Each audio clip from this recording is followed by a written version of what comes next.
Nasty Home Minister. The naughty Home Minister? I did not lose. I never lose. You lose. I win morally. यही हालत है पश्चिम बंगाल की almost former chief minister Mamata Banerjee उर्फ दीदी की।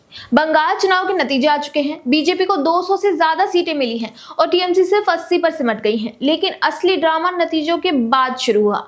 ममता बनर्जी ने इस्तीफा देने से ही साफ मना कर दिया। जी हाँ, ममता दीदी बोल रही है कि उनकी नैतिक रूप से यानी मॉरल जीत हुई है। After super PM Sonia Gandhi and super CM Bhagwant Mann, हम इंट्रोड्यूस कर रहे हैं मॉरल सीएम ममता बनर्जी। वैसे तो नियम सीधा है कि जिसके पास बहुमत उसकी सरकार बनती है। बंगाल की जनता ने बीजेपी को जनादेश दिया है, लेकिन ममता दीदी कुर्सी छोड़ने को तैयार नहीं है। वो चुनाव आयोग पर धांधली का आरोप लगा रही हैं। पर सवाल यह है कि क्या हार स्वीकार न करना लोकतंत्र का अपमान नहीं है? और वो कह रही है कि उनकी नैतिक जीत हुई है, तो वो बताएं कि उनको कितने नैतिक वोट मिले हैं, कोई गिनती तो होगी।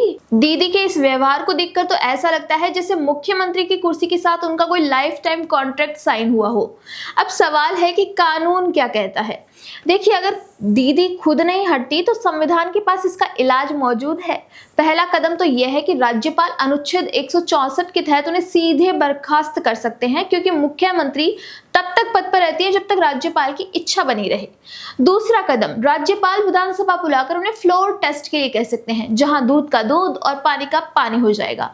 वहां पर वो अपने मॉरल वोट गिना सकती है और अपने मॉरल एमएलए को लाकर गिना दे कि उनके पास बहुमत है मुख्यमंत्री बने रहने का। तीसरा और कड़ा कदम यह होगा कि यदि संवैधानिक मशीनरी फेल होते दिखी तो राष्ट्रपति शासन की सिफारिश भी की जा सकती है। कांग्रेचुलेशंस ममता बनर्जी को, उन्होंने मुख्यमंत्री रहते हुए भी राज्य में राष्ट्रपति शासन की स्थिति बनाए रखी और जाने के बाद भी इंश्योर कर रही है कि स्थिति बनी रहे। वैसे ममता बनर्जी को ज्यादा जिद नहीं करनी चाहिए। जिस हिसाब से बंगाल की जनता अपनी चीजों को तुरंत रिक्लेम कर रही है, वैसे वो मुख्यमंत्री की कुर्सी पर उनको बैठने नहीं देंगी। क्या नैतिक जीत के नाम पर जनादेश को ठुकराना सही है? जनता कह रही है कि दीदी विदाई का वक्त आ गया है और दीदी कह रही है नेस्टी होम छोड़िए।